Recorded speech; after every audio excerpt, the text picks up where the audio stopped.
All right, everybody, welcome back to yet another From Screen to Shelf podcast episode. As you can tell, we look a lot different today. It is myself, joined by a very valued community member, Ryan, aka Jaeger Bombastic, aka Jaeger, whatever his favorite movie is of the week, aka the Godzilla Mastermind. I am absolutely stoked to have you here to talk everything Showa, Heisei, and Millennium Era and beyond up to the Monsterverse.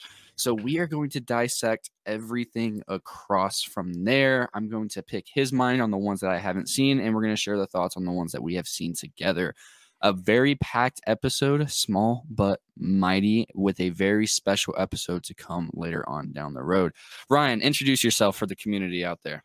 Yeah, so I'm Ryan. I'm just a member of the Discord server. I watch a lot of movies. I'm just a big fan of movies that kind of, feel like movies, which is why I love Godzilla so much.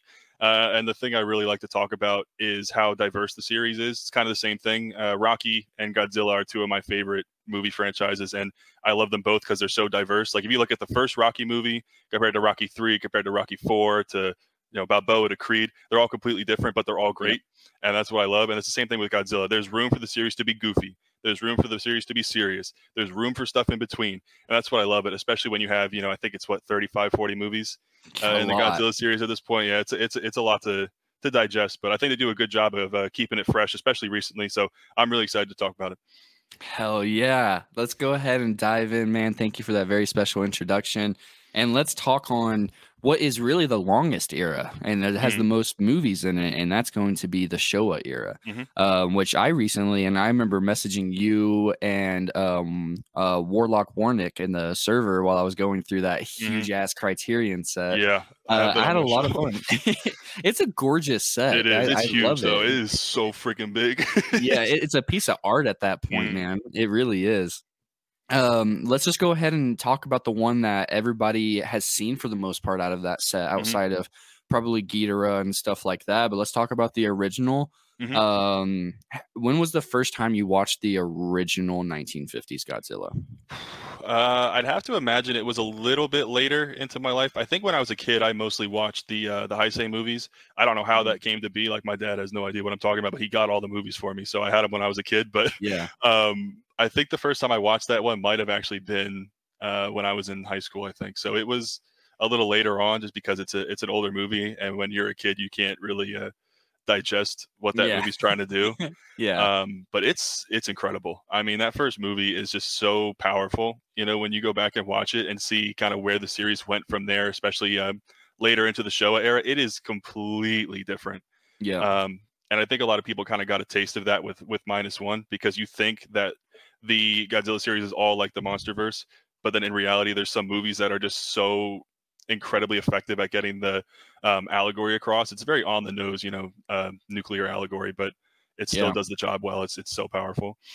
Yeah, absolutely. And I agree. Like it's a huge commentary. And I think that the original one is very misunderstood, especially because of what you get afterwards, which we're going to talk about. It's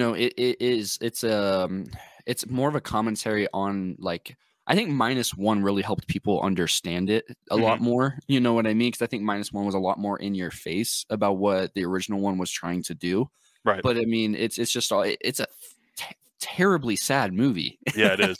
It really is. Like, it's dark. Yeah. It really is. It's fantastic. I mean, when you go back and watch that movie, some of the performances in there are just so, like, just haunting. Like, people just screaming and running, and it's like, oh my god, it's like they really Godzilla out to be a in that one. And that's another thing I love about it is really Godzilla takes on a completely different character movie to movie.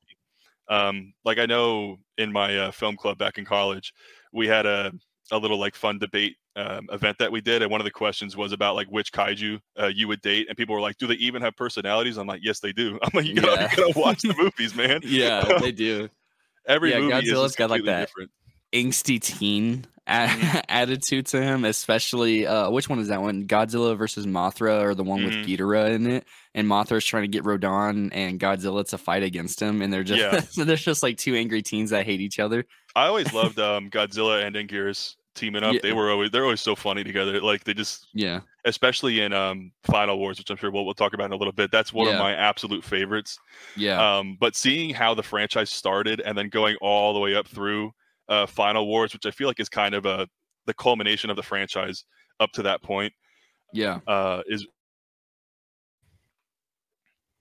no, it definitely is. And let me pose this to you, since even in the later episodes that we're going to talk about Monsterverse ones, we can go ahead and nip it in the bud, especially since you're such a Godzilla fanatic. How do you feel about -1? Yes, I'm sure you know we're massive fans. We ranked Will and I ranked -1 as our favorite movie of last year, and I think Gabe put it in his top 3. How do you feel like it stacks?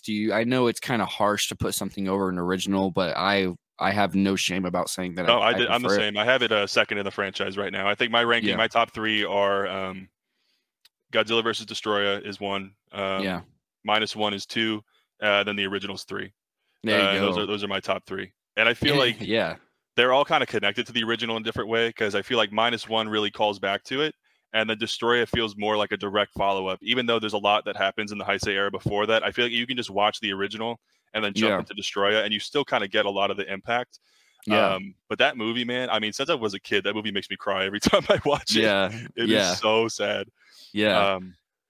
But there's a lot of heart in these movies. There is, especially in the original, because even though it's such like a sad movie, there's still just like a message of hope, at the end. It's so, I don't know. I don't have words for that first movie, man. It's just, especially considering the time it was made, it's so incredible to see what they were able to do. I mean, everyone likes to make fun of the rubber suits, but they hold up so well. They do, for the most part. Some of the Showa ones, not so much, but I think the Heisei and Millennium effects are still, incredible today, even especially considering the budget and the time that they were made. They hold up fantastically. They do. They absolutely do, especially whenever they're reusing them, because I would always look into these and kind of not really the behind the scenes. There's not a lot of behind the scenes on this stuff, or the making of, but I know that they were made extremely cheaply for the most part, especially because they were kind of cranked out. I mean, in the Showa era alone, which spans from 1954 to 75, 21 years, you have 15 movies. That's a lot. You know, so they're going to reuse some are better than others. No, for sure. And that was going to be my next question to you. Out of those 15, not including the original, because we need to show some love to a different entry in there, but which one would be your favorite out of the Showa, not including original, and which one in Showa would be your least favorite, or you would skip on a rewatch religiously out of the Showa era, out of those ones? I think probably Hedorah. I haven't watched that one in a while, but I remember really loving it when I watched it. Godzilla vs. Hedorah is great. I think Godzilla vs. Megalon, if you like the goofy kind of like Godzilla is a pro wrestler vibe, that one is so funny. I show people the Godzilla drop kick all the time. That is one of the best movie clips of all time. He just gets up, he just drop kicks him flying across the screen, just like that. It's so good. And then the clip of Godzilla flying, there's a lot of great goofy stuff from the show era like that. I think Godzilla versus Gigan is the one that I watched most recently, and that one's fun. I love the end, because it's just Godzilla riding off into the sunset with a little spaghetti western song. And it is, the first time I watched it, I was cracking up, man. It's so funny just watching them go off into the sun and the water with the Godzilla spaghetti western song. It's so good. But I think very goofy. Of the lesser ones, I can't remember. What is the movie with Manila? Is it Son of Godzilla? Is that what it's called? I can't. Oh yeah, the one where he's first because he's in that one, and I'm pretty sure he's in Destroy All Monsters. Yeah, I think the first one he's in is not good. Son of Godzilla, especially you have Son of Kong to kind of touch on a little bit of a different monster verse that was going on at the time. you only had a handful of King Kong movies, and Son of Kong was actually pretty decent. I remember Mhm. getting a hold of that way, way, way back, and I liked it. We talked about that. I'm a massive Kong fan. Yeah. And so, yeah, like, I did not like that. I remember watching it when I was a kid, but during the Showa era one, I could not wait for that movie to be done. It was just so Yeah. goofy. Mhm. The way that they make his son, like, I mean, he has the ability to just like gargantuize himself and stuff and like increase his size out of Yeah, nowhere. yeah. It's Some goofy. of the Show era movies get a little too silly, Mhm. at points where it's just you're watching, you're like, "Oh my god." Yeah. Um, that's why when a lot of people start the series, I really don't recommend that they just watch all the show, like, in release order. I would really recommend that they kind of pick and choose, And and jump then go around. back and watch more if they like it. Because I think it's the same thing as, like, Star Wars. If you start people with the prequels, like, there's a high chance they're just not gonna watch the rest, Yeah. like, because a lot of the Showa movies are not good. Yeah, yeah, no, And for especially sure. when there's so many, it's like, I gotta watch 15 movies to watch the rest, but you really don't. Yeah. It's not like a Especially plot thread that just runs linearly in right. these at all. Yeah, no, not at all. The Heisei ones, I think they do have that. Yeah. But even those, you can jump around a little bit, and you're not really gonna be Too missing too confused. much. Yeah, I especially Yeah. love the Millennium era. I know some people are really kind of hit or miss on that, but all the ones I've seen, I've really enjoyed. Um, because it's like almost an anthology series where the Yeah. only one that has a true follow up is Godzilla against Mechagodzilla. Yeah. Which if you're a fan of like mecha anime, you have to watch Yeah. that one. I saw it in theaters when it came back, I think 2 years ago, and then they put out the sequel Tokyo SOS in theaters, and that made Yeah. I was so happy, man. I absolutely loved it. Yeah. Especially because they were both full showings, so it was really awesome just to get to sit with a crowd of people and enjoy it. But Yeah. against Mechagodzilla, I think is one of the more underrated entries in the franchise. There are Yeah. some incredible shots in that movie with the practical effects. Yeah. Yeah, it's to touch on and close out a little bit of the Showa era. I think I agree with you on what's the best, and I wanted to give Hidera a little bit more fame because that movie took me by surprise when I was Hmm. going through my watch through. It's very experimental. It's got like those little comic book aspects to it. You know what I mean? Where it has like the little bubbles and the way that Yeah. things kind of pop up and it has a grimmer filming style to Hmm. it. And like I really wish they would have let the guy that directed it, who was let me see, because I was just kind of a little bit upset that they didn't let the guy do more because I guess Right. it was one of the least successful ones at the time. But I had an absolute blast with that one. Everything Hmm. about it, to the costume design of Hedorah, the way that Godzilla was rampaging through at the same time. It was just really, really cool, very goofy. And I wanted to see more of that experimentalism, Hmm. because Yeah. it was really cool. It was different compared to everything else, like we were talking about with Son of Godzilla. You get almost 3 movies in lieu of that. And I find really that 3 stretch of the movies to be really weak. Son of Godzilla, Destroy All Monsters, and All Monsters Attack. Right. Yeah. Those are definitely kind of, I think, the low point of the series. Yeah, those 3 right there, just they didn't hit. And then of course, like you were talking about whenever you were plugging into like the later era, Godzilla versus Mechagodzilla classic. I feel like out of all the Showa era outside of the original one, that typically is the one you can probably find that most people have seen that are Hmm. Godzilla fans out of the Showa era. But Terror of Mechagodzilla was freaking dark. I think I was Yeah. even like live chatting you. I was like, what the hell did they just Yeah. do to my Yeah. boy Anguirus? Because Yeah. yeah, it was pretty dark. It was very grim. And yeah, like the way that this one goes through is like you don't get any Protector Godzilla in this, which I'm sure you can educate me on a little bit Hmm. more as we go on. This is just Godzilla is pissed off at Yep. the country of Japan all Yeah. around. He doesn't like them. So I feel like that is really what makes the Showa era. Outside of, you have the goofier moments like Son of Godzilla, that one's a lot more of a, I guess, more of a family digestible movie Hmm. than some of the later ones. Especially like I wouldn't probably sit down and like, with the whole like family. Out of all of them, I can see where they were going for. Terror of Mechagodzilla is more for like teens, adults, is kind of what they were Hmm. trying to go for with the way how dark it was.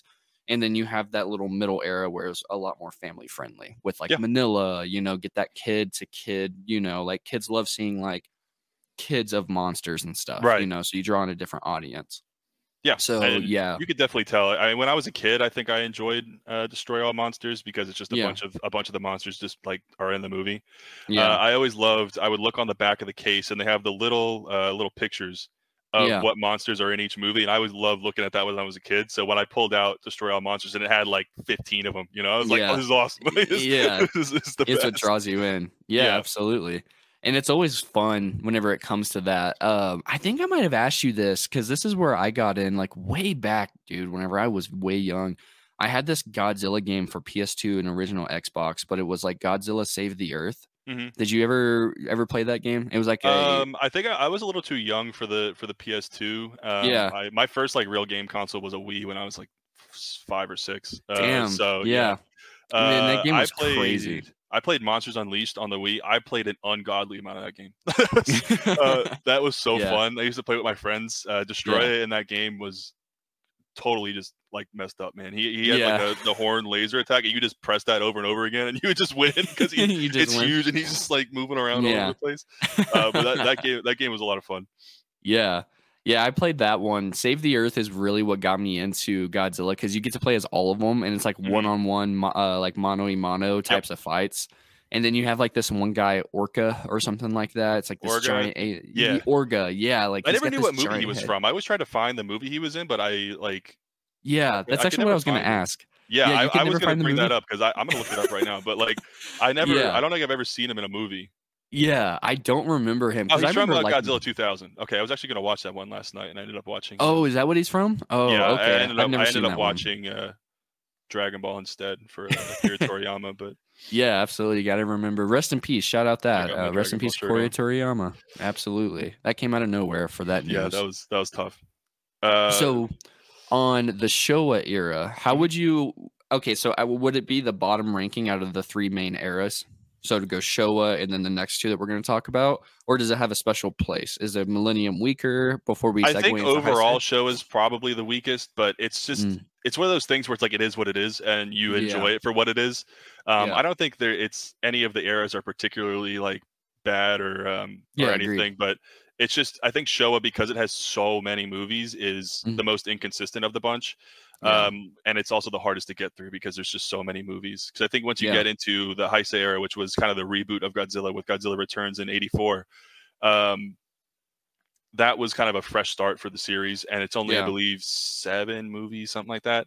And the Millennium, I think, is also like 5 or 6.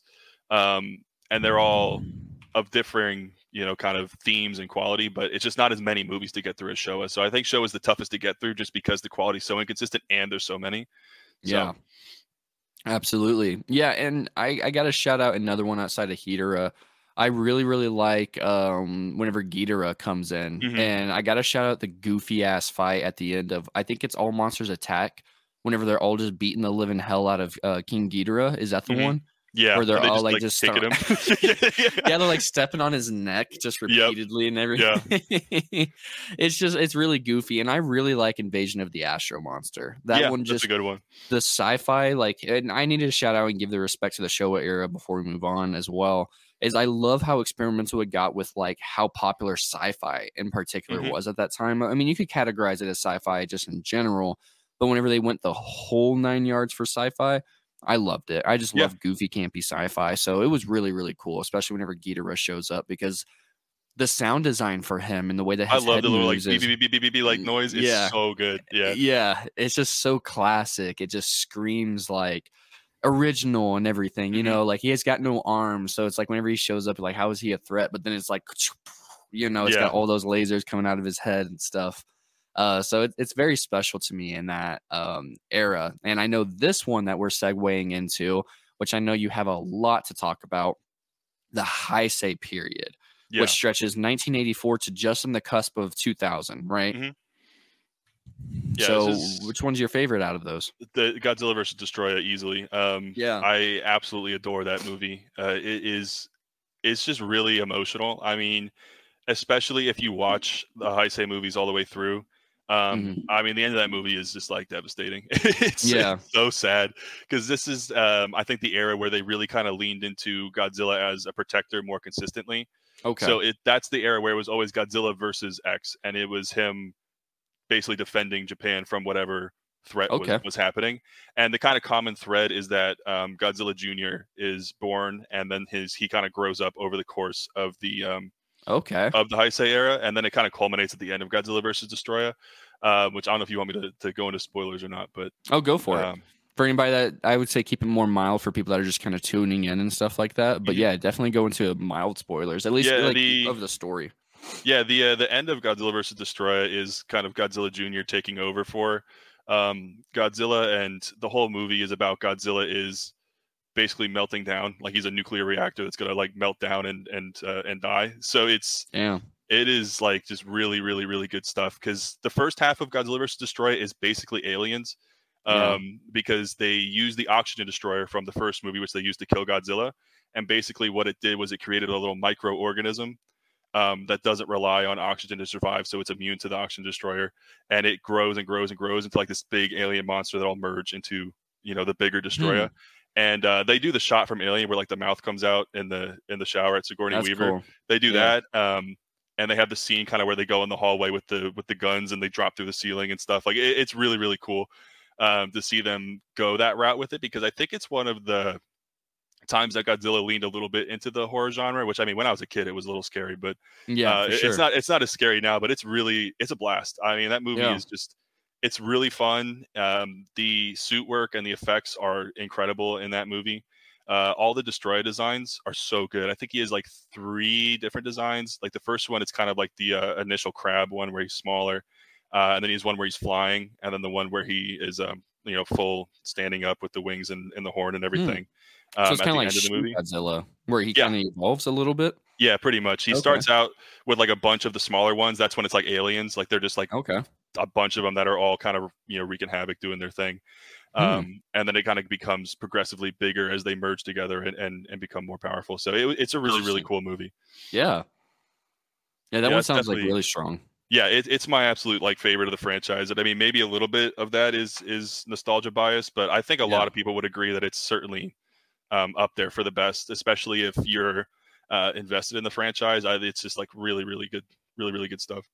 Yeah. And then you haven't seen, which one is it? Biolante, Yeah, right?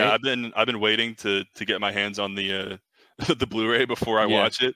Yeah. It's on principle at this point. Is it stupid? Yes, but I don't care. Yeah, you want to support it I'm the just best you waiting. can. Yeah, so Yeah. I'm waiting for that at some point to watch. But that's another one that I've heard people really, really love. Yeah. Um, and I just rewatched Space Godzilla because that was one that I loved when I was a kid, because I think the Space The Godzilla design design. is I've seen that awesome. one. Yeah, he's Yeah. so cool with the Yeah. crystals and everything. And I had Yeah. that figure when I was a kid. Yeah. And I mean, that movie's a little boring, but It is. Especially for the it's, premise. yeah. You would think it'd be cooler, but it's still like the Heisei movie floor, I think, is really high because you get bare minimum great effects and just Yeah. like a fun Godzilla movie, and they're never too long. I think they're all about 90 to 100 minutes. So Oh yeah. like So they're pretty not like easy. sitting there slogging through them. Even if it's a little boring, you still kind of get through it real quick. But Yeah. um, yeah, that one not as good as it was when I was a kid, unfortunately. But I still Fair. enjoyed my rewatch of it, and it looks really nice too. The Blu-rays are good. Yeah. Space Godzilla, like I just absolutely love that design It's for so him. The cool. giant Yeah, it's shoulder so cool. crystals and everything like that. Like I remember that. I forgot that was in Heisei. I thought that was Millennium for some Hmm. reason. But yeah, I remember because in that game we were just talking about, that was my favorite character because he just had these like crystals that could shoot out of his shoulders and Hmm. stuff like that, like these lasers. I was like, that's the coolest thing I've ever seen. Yeah, And I remember the movie not being like outside. Whenever you're a kid, sometimes just something looking cool, you really aren't paying attention to the story. yeah. You don't You're care. just Yeah, yeah, you don't you care. just want more of Space Godzilla. And then I think I did recently rewatch it a few years ago, and it's like, yeah, this is a little bit boring, but it's still cool. Like you Yeah, said, bare minimum great effects. I forgot that was Heisei. So yeah, I have seen that one. I think that was the But yeah, one right before Godzilla versus Destroy, if I remember oh, correctly. so it's So the second that's, to last one. yeah, I believe so. Because Okay. that's when like Godzilla Jr. is a big part of that movie. So Yeah. I think that's kind of setting up for what happens in Godzilla versus Destroy. But again, it's not like that important. I don't think that you watch all the Heisei movies in a row.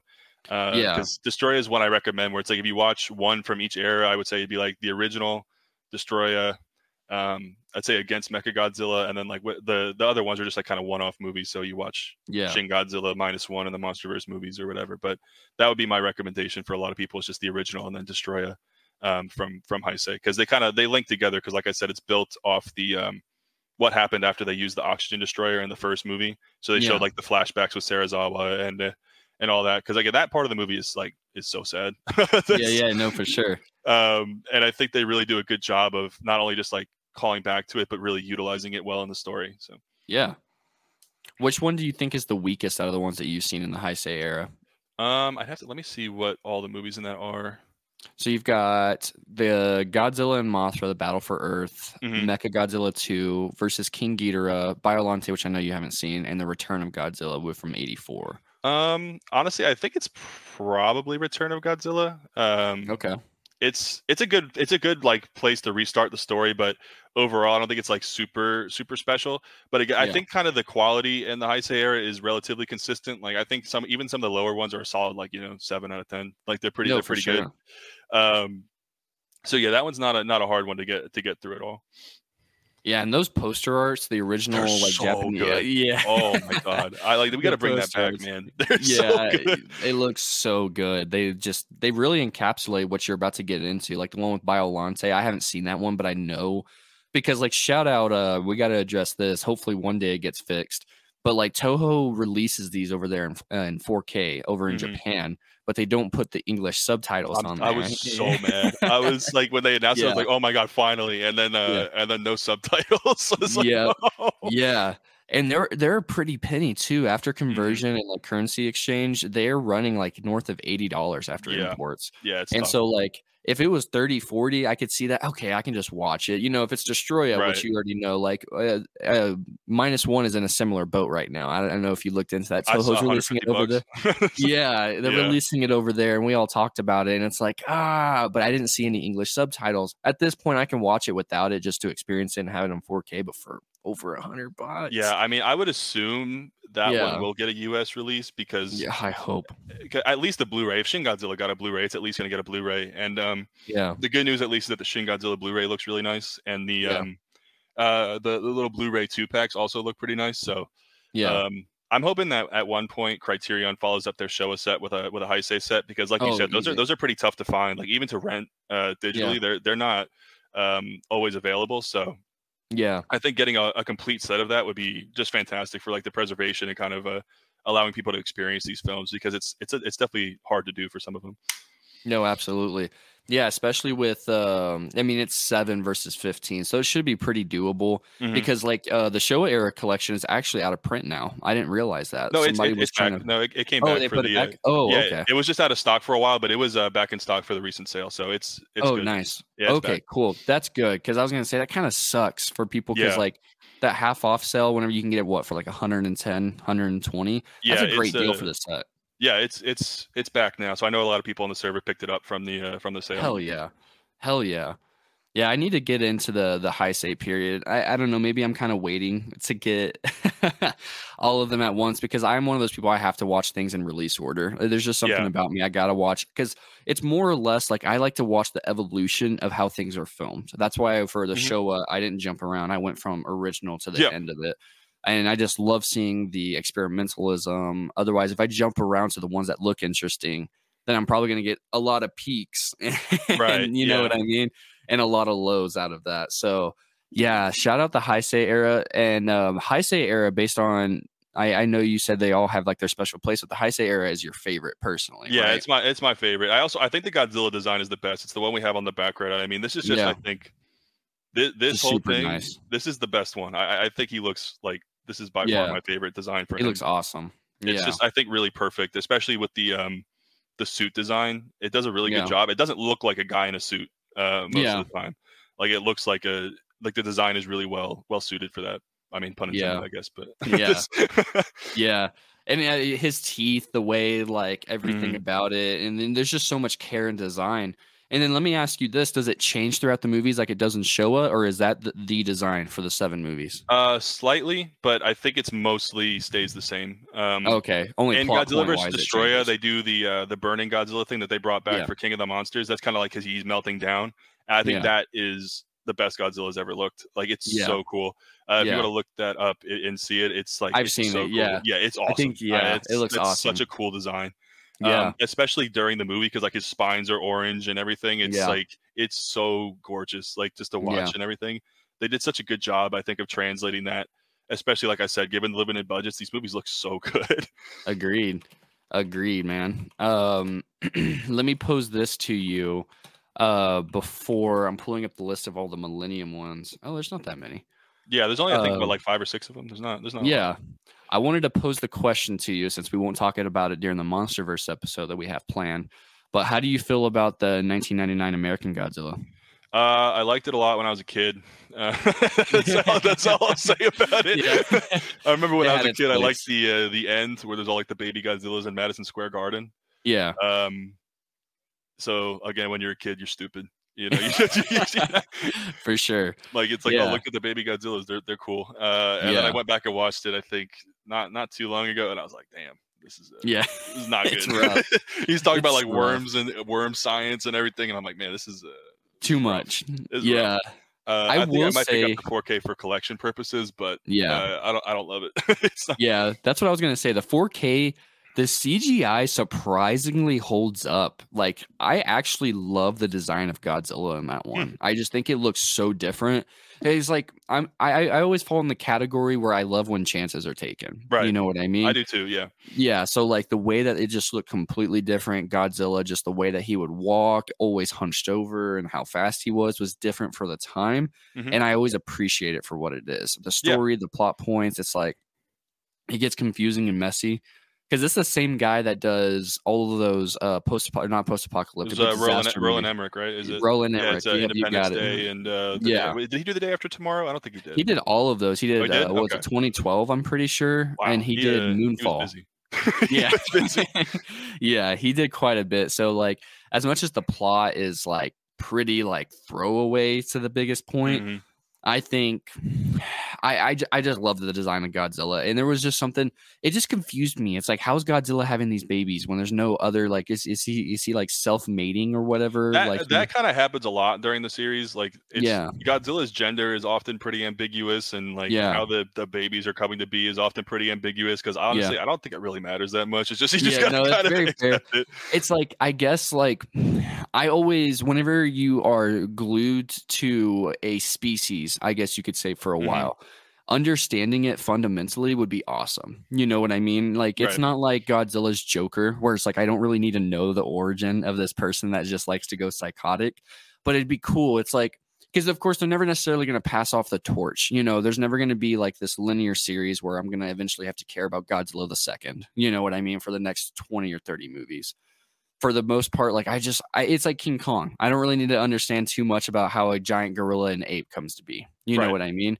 But whenever you have somebody that was radioactively mutated, I would just love to understand more of the science. But also, it's kind of impossible also to the fullest extent whenever you have so many different creators, directors, script writers, and everything taking their take and flavor on it.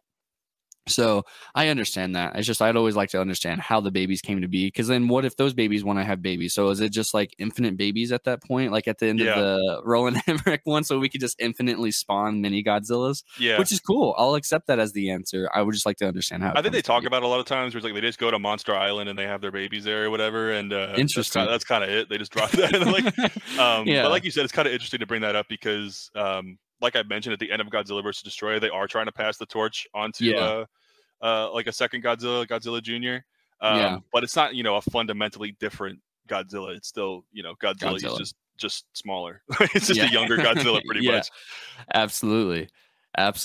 Yeah, I wanted to bring up and give Roland Emmerich, however you say his name. I think it's God.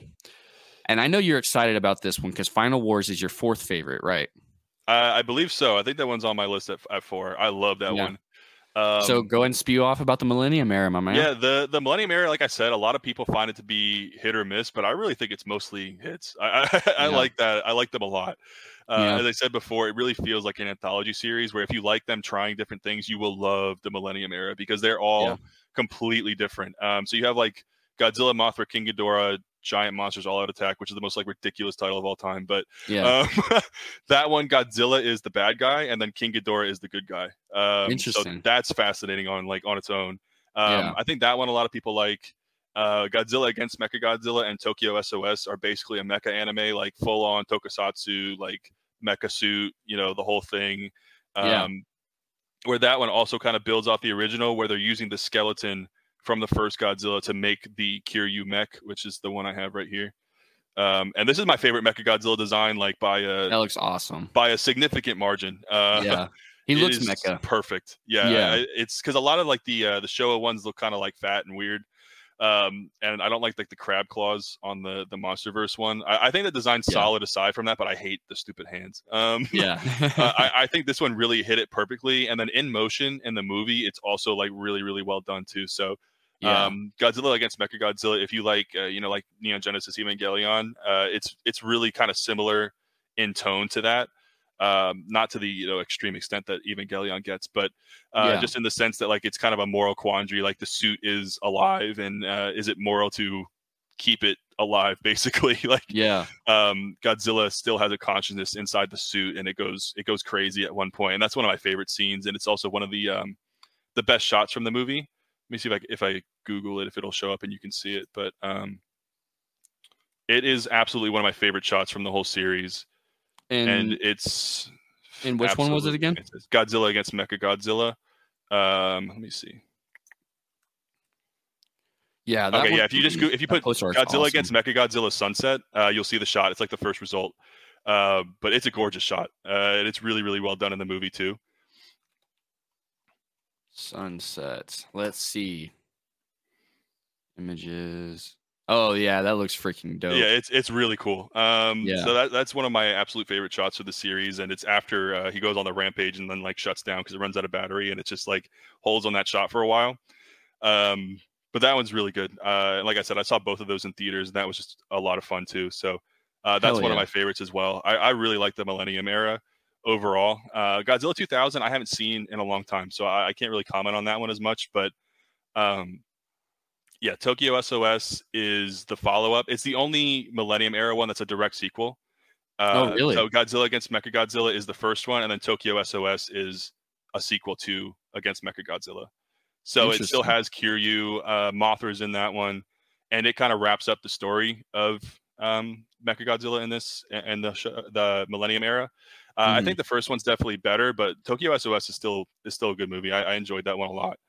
And then, like I said, Final Wars is just absolutely like balls to the walls, insane, ridiculous movie.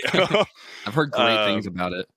Yeah, I think in my review I described it as like X-Men meets The Matrix meets Godzilla, and it's just absolutely insane.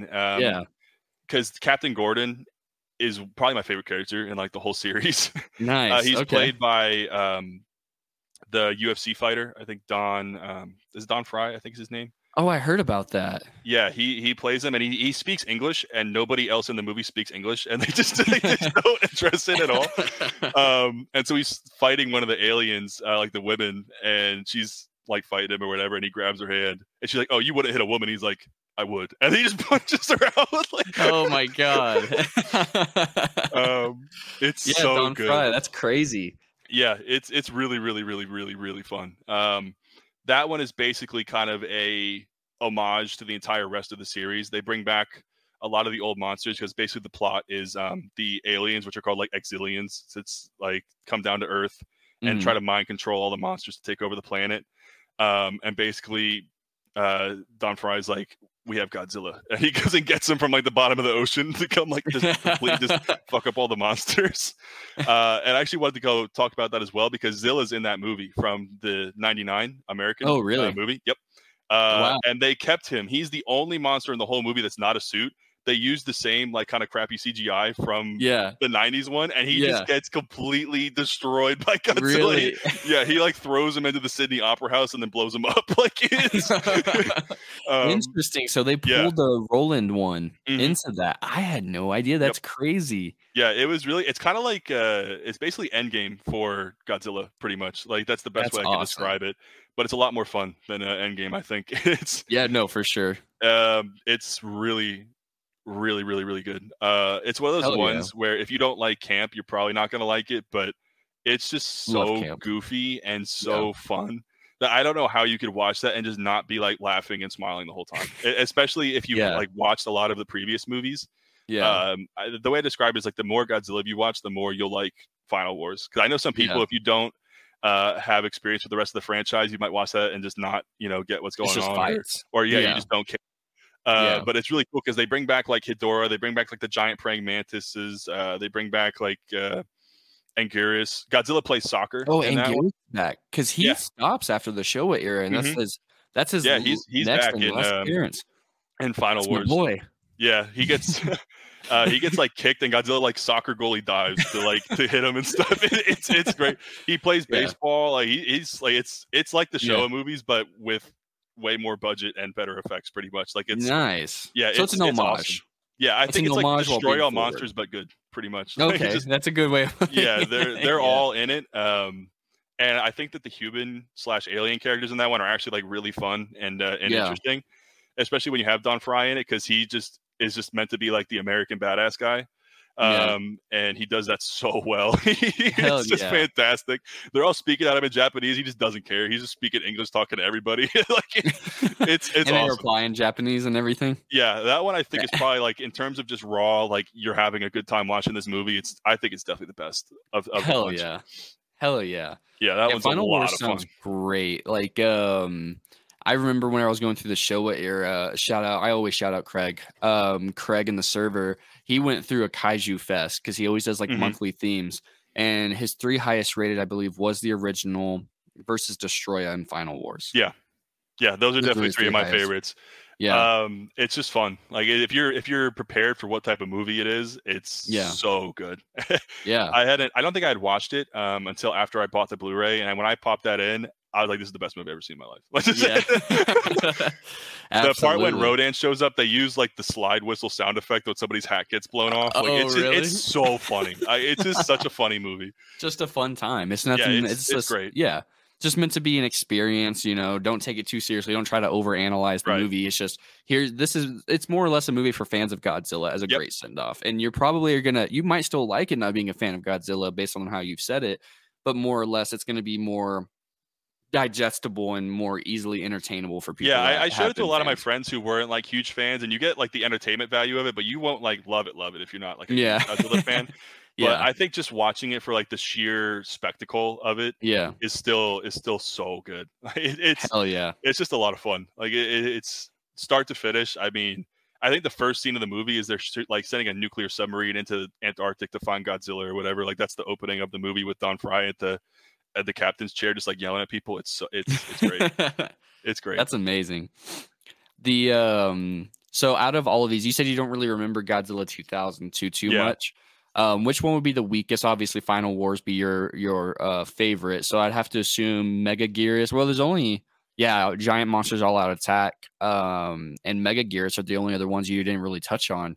I like the weakest. I like Megaguirus a lot when I was a kid, but that one's a little more run of the mill. Like I think most of the Millennium movies are really experimental, and then Megaguirus is kind of similar to what had come before with the Heisei movies, where it's just kind of Godzilla fights a wasp monster.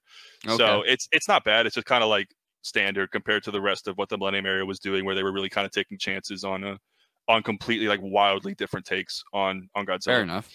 Absolutely. And now that we've kind of analyzed all of them, I posed this question to you, I think right before we started rolling, or maybe during the intro. What do you think personally, seeing a majority of them, if not all of them, from Showa, Heisei, and Millennium, what separates them? What makes them have different eras? You know what I mean? In your opinion, or like based on what you've seen throughout all of those, what makes Showa, what makes Heisei, and what makes Millennium? Millennium sounds pretty self-explanatory because it's the turn of the millennium. Yeah. But Showa and Heisei is named after the Japanese emperor during the time that the films were made. Oh, okay. So that's why they are they're called what they are. Oh, okay. Yeah. So basically, that's kind of the technical distinction. But in terms of like how the movies feel, it's like I said, the Showa era is a lot like kind of leans to the goofy side, where there's not really a continuous plot. It's just kind of they're doing whatever. They're having fun with Godzilla. He's goofy. He's jumping around. He's drop kicking. He's flying. He's doing whatever. And then the Heisei movies are kind of have that contiguous plot, and they're a little more grounded, a little more serious. Like it's still Godzilla. It's still fun, but they're trying to take it in a more serious direction. And so they have the kind of overarching plot with Godzilla Jr. becoming the next Godzilla and everything. And it kind of culminates at the end of Destroya in a really great way. And then the Millennium era, like I said, it's just kind of an amalgamation of just them trying a bunch of different stuff, where there's no plot continuation aside from Against Mechagodzilla and Tokyo SOS. But it's just basically them saying, like, what can we do with Godzilla and have them be cool, pretty much. Like just whatever they wanted to try. So they're all really different from each other. Okay. Hell yeah. Yeah, that sounds really good. Yeah, like I really want to get to the the Millennium movies are I was searching it while you were talking. Those ones are much easier to access than the Heisei era. Yeah. You can find all of them somewhere right Yep. now. And then the only two you could find really on the Heisei era are the last two. The Mechagodzilla one and Destroya. You can rent Destroya on Prime Video. Mechagodzilla is on Pluto, but every single one of the Millennium era, you can find them. Yep. Yeah, and they're also in the Blu-ray 2-packs. All the Millennium movies are available. Godzilla 2000 is standalone for whatever reason, but I have that one. You have Megaguirus, Giant Monsters, Against Mechagodzilla, and Tokyo SOS are all on the 2-packs that you can get pretty easily on Amazon or Please Rewind or whatever, and they're like $10 to $15 each. So they're not too bad at all. Millennium era is not hard to get to access at all, but the Heisei ones are the problem. Because the 2-packs, I think the only Heisei movies that are in there are Space Godzilla, Destroya, and Against Mechagodzilla 2. And then Biollante had the standalone release that went out of print in like, I don't know, 2015 or something like that. So it's been gone for a while. I'm hoping that it gets reprinted at some point. I think also the Mothra 3-pack recently went out of print. I picked that up a little while ago, but yeah, they're tough to come by, the Heisei movies. Yeah. And they're some of the most expensive Blu-rays that I've ever seen out there. It's one of those things where it's like if you want a kaiju movie and you see it for cheap, you got to get it. Like, because if it's gone, it's gone forever. You know, you're not gonna. It's such a niche thing that you really got to pick it up when you see it. Who publishes those 2-packs? Sony. Sony does. Oh, yeah, okay. They're Columbia. They're Columbia Pictures. So that's why they're on Please Rewind. Oh, okay, right on. So they published all of those ones from like the Heisei and Millennium one. They did the American distribution for it. Nice. Okay. Yeah, so that's pretty nice. I think the Biollante one was also them, which I don't know why that one went out of print and never came back, and the other ones have been around for a pretty long time. Yeah, the Biollante one's kind of weird, man. I mean, it did just get the 4K over there, but I mean, I'm hoping that means it's going to get something here at some point. But yeah, I've heard that one's really fantastic because I think the plot of that one is a scientist like mixes his daughter's DNA with a plant and Godzilla's DNA, and that's what makes Biollante. So it's kind of like crazy. It's like super weird, kind of like out there. Yeah, and I'm really excited to watch that at some point. But like I said, I just want it to be special because it's been like years and years and years at this point of me trying to find that movie. Yeah. So whenever I do get to watch it, I'm going to be pretty excited. Yeah, the Biollante one is $280 on the cheapest listing on, and that really does make it some of the most, because you have some Blu-rays that'll hit like $50-$80 and stuff, but like that. But when it comes to something so brand recognizable like Godzilla, it's just that's a rabid fan base, you know. They want it, especially whenever you have so many of them that you have to get. And it looks like this one was published by Miramax. That's probably why it's so hard to get now. I think Godzilla Returns was also Miramax, because that one's out of print as well, but it's not as expensive as Biollante, I don't think. That one I think Biollante has a massive cult following behind that's one that people love, so I think that's why it's so expensive. Yeah. Let me while we're wrapping up on the Godzilla verse, or like the pre-Monsterverse, I wanted to pose to you. I'm sure you've seen like the Rodan standalone, the Monsterverse I have that standalone. DVD over here from when I was a kid, so I watched that one a lot when I was a kid. I haven't watched it in a long time. It. But I watched cool. on rewatches. Yeah, like you said, the whistling, the jet fighter sounds.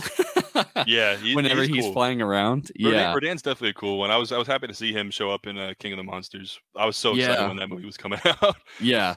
That one was really good. I loved it, and especially is it Michael Dougherty that did that one? He's the same guy that did Trick or Treat. I know that for sure. I love that they gave him the reins, let him do a lot of creative freedom on that one. I loved watching his interviews because you could tell he just loves Godzilla. Like, people were talking about Ghidorah and how he shoots lightning, and he was like, they're actually they're gravity beams. So I was like, this guy gets it. Yeah. And it was the same thing with Kyle Chandler. I really was kind of sad that they diminished his role in Godzilla vs. Kong, because his interviews as well, he said he watched like every Godzilla movie to get ready, and he loved him, and he was having a great time in the role. I was kind of sad to see his role get smaller in Godzilla vs. Kong, because I liked him a lot in King of the Monsters. So yeah, those are really good, and we're gonna have a dedicated episode between all four of us sooner rather than later about the Monsterverse flicks. I'm trying to think of anything else in regards to what we whenever it comes to the Monsterverse? You know what? Let's touch on the old school King Kongs. Are you a big King Kong fan like I am? Not really. No, I think I've Oh, only really? seen the '80s King Kong and then Skull Island and the Peter Jackson one. So it was the one with Jessica Wow. Lange. Yeah. And then obviously Godzilla versus King Kong. Yeah. Or King Kong versus Godzilla. I don't remember which one they. I think it's King Kong versus Godzilla is the way that they put it Yeah. the first time. And I haven't confirmed, but I know there's like the kind of urban legend that it has two different endings in the American and the Japanese cut, and the American one Kong wins, and in the Japanese one Godzilla wins. I don't think that's true, but it's something that I've heard a lot, so I'd have to go check on that and see if that's really true or not. They have the Japanese cut in that Showa. It's the most complete disc I think that's ever been put out, if I'm right. They have the Japanese and American cuts on that Godzilla or the old school one. You know what I'm talking about? Yeah. Have you tested that? I didn't test it. I haven't looked at it yet. Yeah. There's also the 4K of that one, but it's expensive. I think it's like $100. Yeah, it's like $100. I want it so bad. It's so though. tough, bro. Yeah. They just need to put out like a giant show, like a because they could easily charge a lot of money for that, but it would make sense. You know what I mean? But yeah, in regards to King Kong, I always love talking about the original 1930s King Kong because it's one of the biggest technical marvels of that time, right next to Metropolis for that time. Like the practical effects, the special effects, everything like that in there, the acting, the way that Godzilla looks, some of the stop motion in there. It's absolutely insane how they made that in the 1930s. Yeah, that was a big miss for me. Yeah. I would highly recommend checking that one out. And it's really one of the biggest reasons I'm such a big King Kong fan because I had seen that movie before I ever saw any Godzilla movies. My dad was watching it. Just an old, like whenever Netflix used to send discs out, he got it for DVD and then we were watching and I was like, what is this? This is great. You know, especially for a movie like that in black and white to capture a kid, you know what I mean? Like that should speak volumes. Cause like a lot of times, not everybody, but a lot of people grow up with black and white movies. Like, I want the color. I want it to look, I want pretty. I want this. Right. I want it to blast my eyes with blues, pinks, reds, oranges, but I've always had this fascination with black and white because it leaves a lot to the imagination, Just like, did you go catch Minus Color? I wanted to, but I wasn't able to. That was during my exam season, so I wasn't able to catch that one. It was really cool, man. Of course, there's some like moments that what it's supposed to look like, but it still, had that been the original version that was released, I would have been perfectly fine with that. I hope when it comes to disc that we get both on the disc would be great. I don't know if that'll happen or not, but that would be really cool if they did that.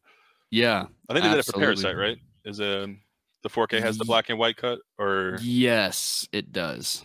Okay. I think a very specific version of it does. Okay. I'm pretty sure. Yeah. I don't know if like the generalized release does for Parasite. But yeah, I'm pretty sure that that's right on that one. And then Mr. Ryan, aka Jaeger, is there anything else about the Millennium, Heisei, the Showa era, or anything pre-Monsterverse that you have left to say? We could talk about some of the Reiwa stuff if you want. Like I think that's what they call the modern one is Reiwa because that's the Emperor or whatever. Oh yes, you're right. Shin Godzilla and -1. I've actually never seen. Thing, yeah, I've never seen Shin Godzilla, but it looks amazing. It's great. I think Shin Godzilla is kind of like mostly like a political commentary. That movie, I think, got a lot more poignant post-COVID because when you watch that movie and you just pretend that Godzilla is COVID, it's almost like shot for shot like what happened. So it's a movie making fun of like how stupid the government and like bureaucracy is. Yeah. And it's exactly what happened like in real life when we face some kind of like unknown catastrophe. Like they're looking at Godzilla in the bay and they're like, it's a whale, it's a volcano. Like they're trying to say it's anything other than like a big giant monster in the bay. And then it comes out and they're like, oh crap, like we gotta deal with this. But they're like, we have to go talk to the boss and they gotta go like talk to somebody else and like go talk to other people and it's just like a mess. Yeah. So I thought that was really, really interesting to especially go back and revisit post-COVID was like a really great political commentary.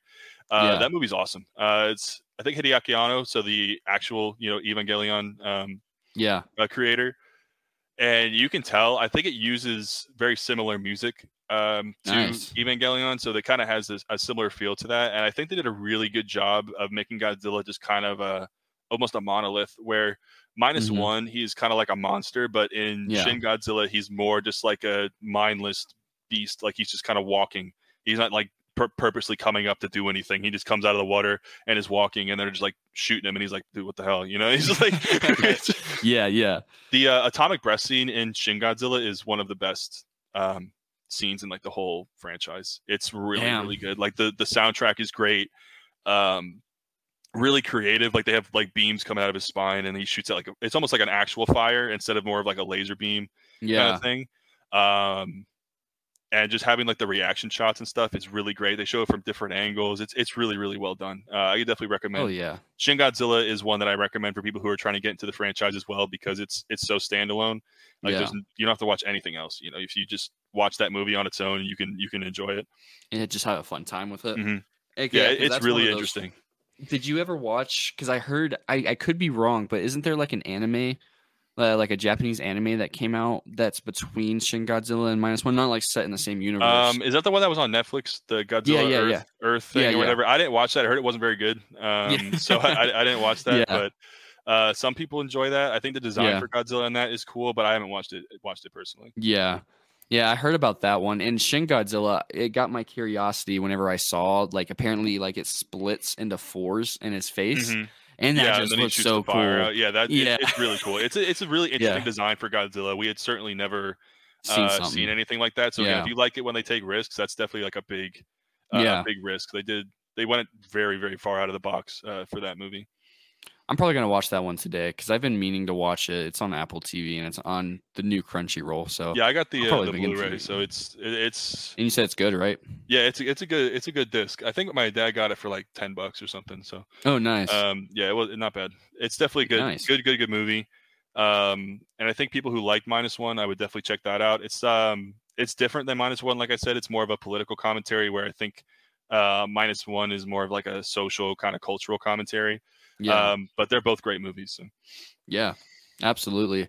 Yeah, Shin Godzilla looks very interesting. But yeah, you posed that you wanted to talk about -1. I can talk about -1 for freaking days. Oh yeah, I was like, as soon as I saw that, I was telling everybody, "No, I'm like, you need to go to the theater right now." Yeah, I'm like, go watch this movie people that now. would never watch that to go see it, and they loved it. Not one anybody.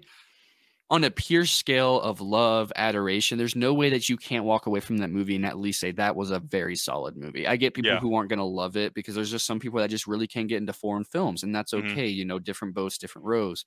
But the thing is, it's just like the pure love, the pure scale. It was made on which I think Shin Godzilla was made under 15 million as well, which is a marvel as well. That's what I'm saying. The budgets for Godzilla movies, and compared to the quality, it's like a lot of these movies that have $200 million budgets and look like crap, you have no excuse. Like you just exactly. Because I mean, I know most of it goes to the salary of the workers. Like, I mean, you get Leonardo DiCaprio that's making, or Robert Downey Jr. better example, what made like 60 million out of the entire budget on like the last Avengers movie that he was in. It's a little cool, ridiculous. Get your bag, but at the same time, like. You know, it's coming down mostly to the actors and stuff like that for the massive budgets in there. Yeah, I think that's kind of why Dune, I think, looks so good as well, because my dad looked up the salaries for that, and I think like Timothée Chalamet made like $3 million or something like that. Austin Butler made like $250K. Like, so I think actors, when they want to be in something, will take that pay cut to make sure it's a great movie.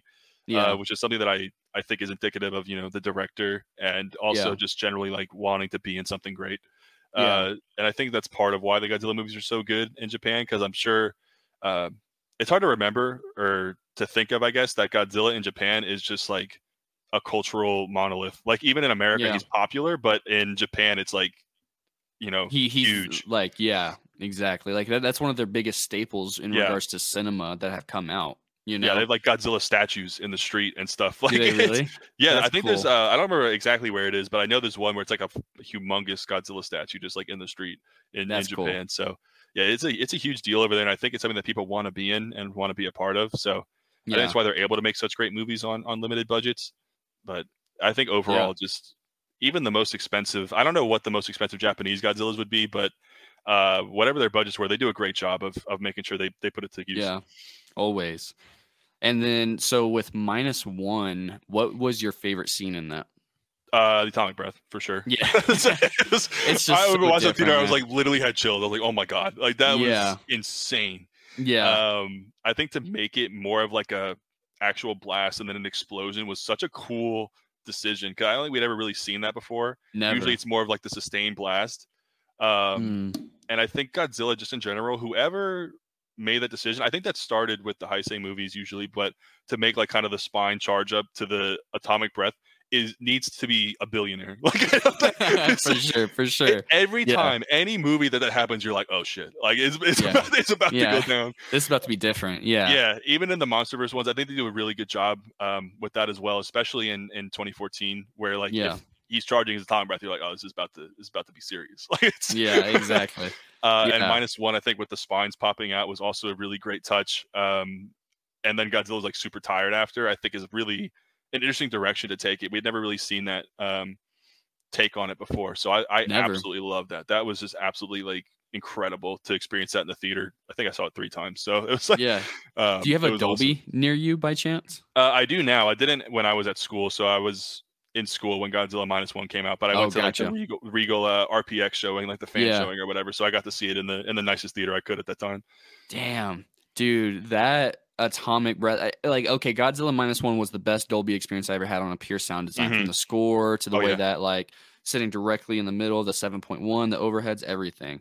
Dune has overtaken that now, but Godzilla, like, that's close competition, because whenever that atomic breath, I thought my eardrums were about to pop out. Oh man, it's so good. Boom, it was the first time crazy. He does it, dude, with the boat, and like just shoots up through the middle of the boat and blows it up, and they're like, took oh me my by God. surprise. Whenever you see like the water just lighting up a little bit, that was powerful. That's actually one of my favorite, like, so I don't know, maybe there might be other aspects in like the Heisei Millennium, but one of the things that really took me by surprise with -1 was the way that, like, you feared Godzilla. It's not like I'm cheering for him, you know what I mean? And that's where I'm like, you know, this movie sat so differently for me. Whenever they're on the boat and they're trying to like shoot the mine in his mouth and stuff like that, and then, you know, like he's just kind of swimming and stuff like that, the regeneration, the way that like his eyes would just look, you know, it was wild. And especially one of the creepiest scenes, and I know it's not a horror movie, but damn, there's some creepy scenes. Whenever he's frozen and charging up, whenever he's just floating at the top of the water towards the end in the final fight, the way that he's like bowed up like this, and the way his head's turned and mouth is so open, horrifying. I think you'll love Shin Godzilla. They do a lot of that kind of stuff. I think they're kind of two sides of the same coin in terms of Godzilla's design and personality. Like, the Shin Godzilla design is more of a kind of a monster or an animal, where he has like gills and everything at first. Oh, wow. And he kind of metamorphosizes into a more normal looking Godzilla by the end. But like, he has the jaw that opens up, and his tail has like a little thing on it. Like, it's a very different looking design. Hell yeah. So I think you'll really enjoy that. And then he's, like I said, it's more of just like a mindless thing in Shin Godzilla, where it's Godzilla is not purposely trying to kill people. He's just moving through his territory, basically. He's just walking, like, he's just doing whatever, and they're like, oh my God, we got to stop him, what are we doing? Whereas in -1, he's more of like a actual like enemy, like he's purposely coming out to try and kill people. So he's just more of like an actual, you know, evil monster take on Godzilla. So I enjoyed those two both as kind of like I said, two sides of the same coin, where it's you get Godzilla as a bad guy, as a monster, but in two very different ways. Yeah. And that's what's so, like, the human elements, which I think get lost in a lot of Godzilla movies post. I mean, I haven't seen a lot of the Heisei or Millennium, but it's one of those things that, like, I know we're going to talk about Monsterverse, but the core fundamental of the original Godzilla, it was about the humans first and foremost. And then Godzilla was, you know, the sweep. Godzilla was more of an idea than a character. Exactly. And of course, people loved the kaiju aspect and wanted more and more and more, and that's awesome. But the biggest thing and the biggest takeaway whenever it comes from that is like the fear, the everything. Like, -1 is so gut wrenching because you just have somebody, and it's pretty much the same in the 1954. Even hits closer to home, because that's only 9 years post atomic bomb whenever the movie came out. And so you have all these people rebuilding, and then you just have this giant iguana, this spicy lizard, come in and say, you thought, and, you know, you just swipe everything. Right. And that's touched on insanely heavily in -1. And, like, man, you have to be a stone cold person if you don't drop a tear during -1. Oh, yeah. Dude, it was tough. Yeah. Like, you have to be stone cold. Like, there's no way, man, whenever it comes to that movie, that you can't drop a tear. It's wild. Yeah, I think in terms of the human characters, I think against Mechagodzilla is pretty good in that Yeah. department. I think her name is Kiko. Yeah. She's great, and she kind of forms the bond with Kiryu and wants to be a pilot and all that stuff. So Mm. I think they do a good job of kind of humanizing Kiryu and the characters, and that's something that Heisei did as well. Where I think a lot of the human plots are kind of whatever, but Godzilla becomes much more of like a character. Like Godzilla is who you're following and during the Heisei area, Yeah. where those are the ones where I think you're firmly most of the time like rooting for Godzilla to win. Nice. Because a lot of the franchise is kind of different, different takes on Godzilla. So sometimes he's evil, sometimes he's more neutral, where he's just kind of a chaotic neutral or whatever, where he's just coming in and he's walking, and everyone like he just kills people because he's Godzilla and he's big and he's walking. He just do it just to do it. But yeah, I think the Heisei era, he's firmly a good guy. The Millennium era, like I said, there's a movie where he's straight up the villain. Against Mechagodzilla, they build Mechagodzilla to stop him, but I don't know if Godzilla is strictly evil in that one. It's kind of that's more of the chaotic neutral take on Godzilla. Yeah. But yeah, that's why I love the franchise so much, because you have Godzilla can be whatever you want him to be. Godzilla could be anything. And that's why I like it, because he's an idea. Like I said, you can exactly take him any direction that you want, and as long as the execution's good, you can make it work. You know, it's so refreshing compared to a lot of movie franchises. Like if you look at the MCU, there are less MCU movies than Godzilla movies, as far as I'm aware. Right? They might be close, but yeah, they're pretty close. But yeah, there's less MCU than Godzilla. And the MCU movies got stale because they couldn't reinvent. They kind of relied on a formula. Godzilla, I don't think ever really did that, except for some of the Showa era. Like I said, there's little lesser entries, but they always find ways to reinvent, especially in the modern era. When you look at Shin Godzilla compared to the Monsterverse, compared to -1, they're all completely different movies. And even within the Monsterverse, they're very different movies. I think Godzilla 2014, King of the Monsters, Godzilla vs. Kong are all very, very different movies from each other. And that's why I think it's my personal just like favorite of those, verse series that are kind of going on right now. Because not only do I love Godzilla, but I think the movies are just fun. They're all trying different things. They're all having a good time. And I'm looking forward to Godzilla X Kong. I know everyone wants that movie to be bad or whatever, but I'm gonna be there. I will be there no matter what. I'm gonna go see it. I don't know. I just don't know how to feel about it, because I mean that's kind of why we're doing this on a road to, because we're all gonna go see it. It's just I don't know how to feel. You know what I mean? Mm-hmm. Like it's not like I'm not excited, but it's also not like like whenever -1 came out and I heard about it and everything, I was like, oh, I gotta go right now. You know what I mean? And then it's not like Dune Part 2 where I went at like the earliest showing I possibly could at noon, but I'm definitely going to go see it opening night, and then it's going to be amazing in Dolby. That's what I'm excited for. That's going to sound incredible. Yeah, I think my take on it is that I don't appreciate the people that act like Godzilla doesn't have room for movies like -1 and movies like Godzilla X Kong. Oh yeah, because if you watch the movies, the franchise has always been like that. Like I said, there's room for both of these things to coexist. Godzilla versus Kong was successful, and then Godzilla -1 was also successful.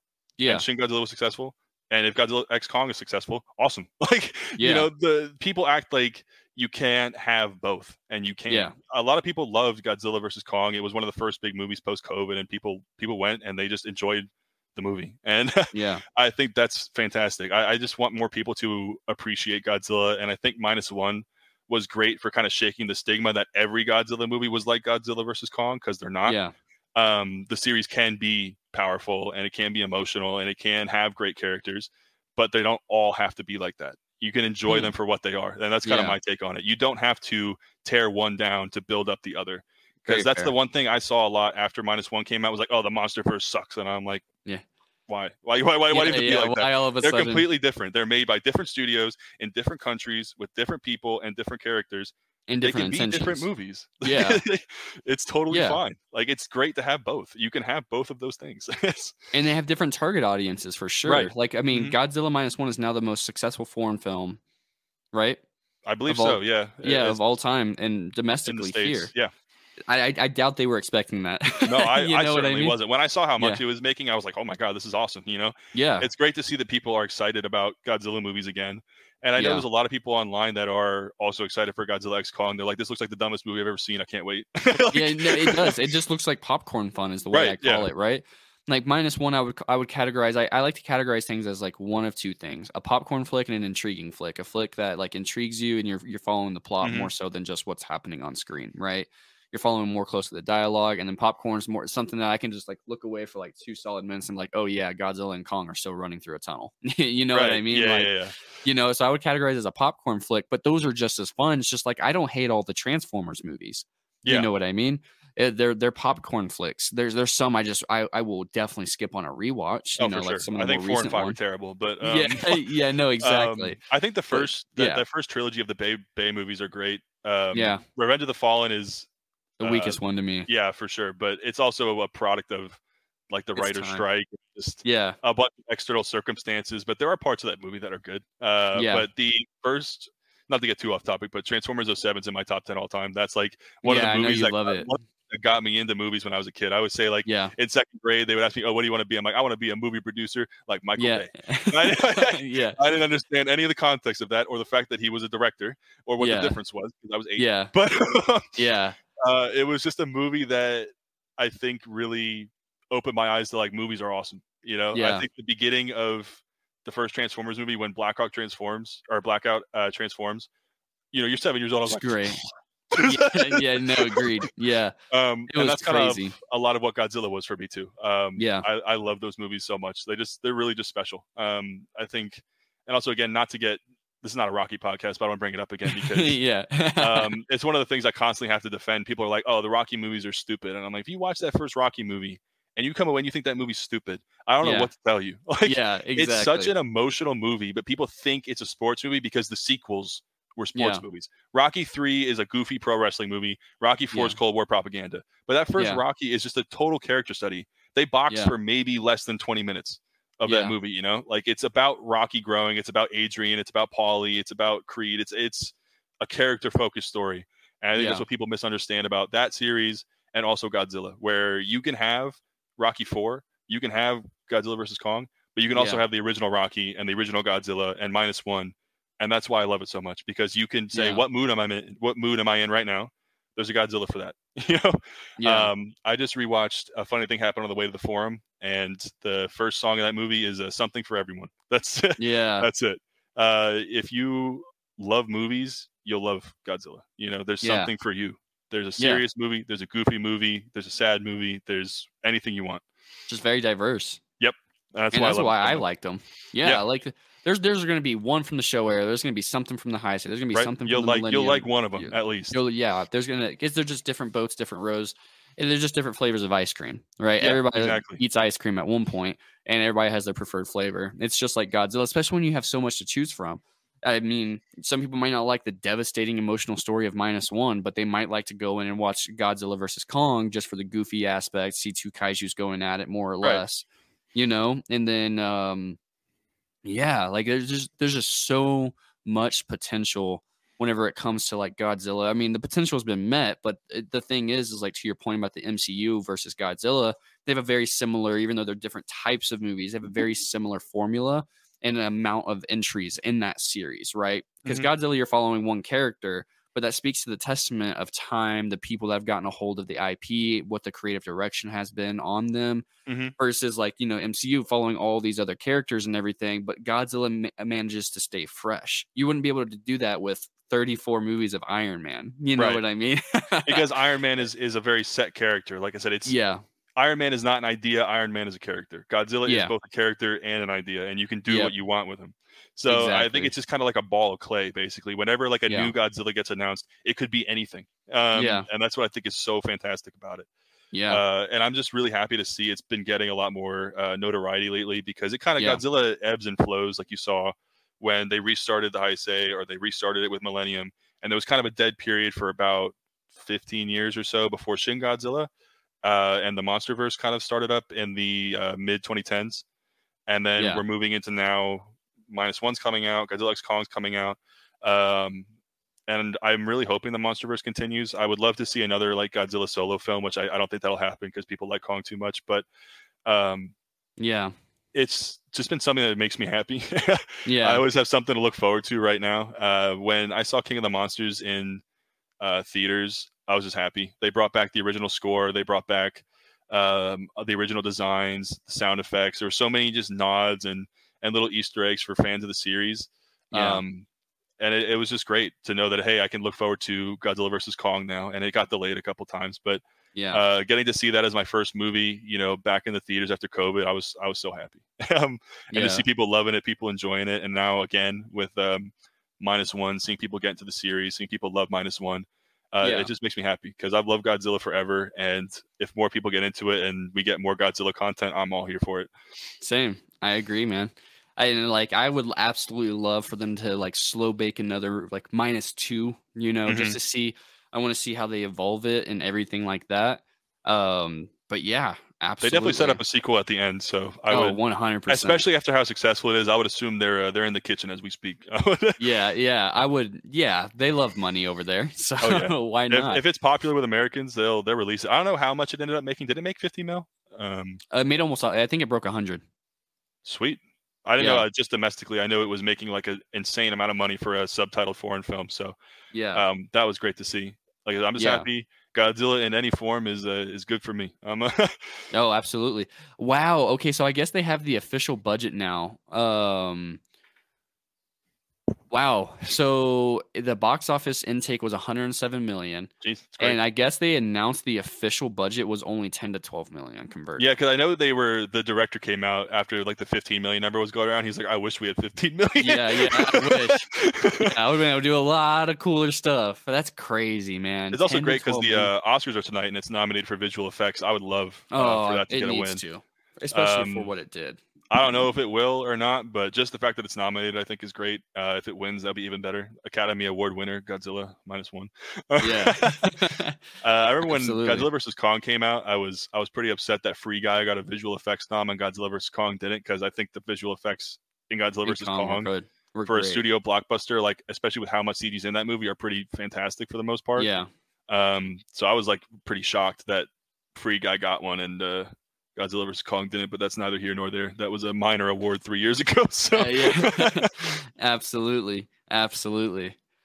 Well, I think that concludes a majority of covering from the inception of Godzilla, because there's so much we could talk about Monsterverse. That's why it's going to be I'll definitely. I'm all in on that. I love Monsterverse. So so we're gonna have so much to talk about when Gabe and Will join us for that one. This was I know Gabe and Will, like they've watched some of these, but definitely this was more up our wheelhouse because I just watched Showa, and you are a fanatic of the rest of them in the Heisei Millennium. But for our next episode, stay tuned, everybody. We're going to be talking about everything Monsterverse. This is kind of our road to Godzilla x Kong series. So we're going to be breaking down the Monsterverse, what we do think works, what doesn't work in our very next episode, where Mr. Ryan, aka Jaeger, is going to be joining us for. Ryan, do you have any closing thoughts? I would say for the next episode, I'd love to also talk about Pacific Rim, because I think that was the year before Godzilla 2014, and that's one of my favorite movies. So I think that's another one we can kind of throw in that discussion as a modern kaiju flick, because they're both made by legendary Warner Brothers. So Pacific Rim's fantastic. People act like the human characters are bad. Just enjoy the movie. Just enjoy the movie. Absolutely. Thank you guys so much, everybody, for tuning in and showing Ryan your love. He'll be joining us again next week on the next episode. Stay tuned for more from Screen to Shelf content. Thank you guys so much for everything.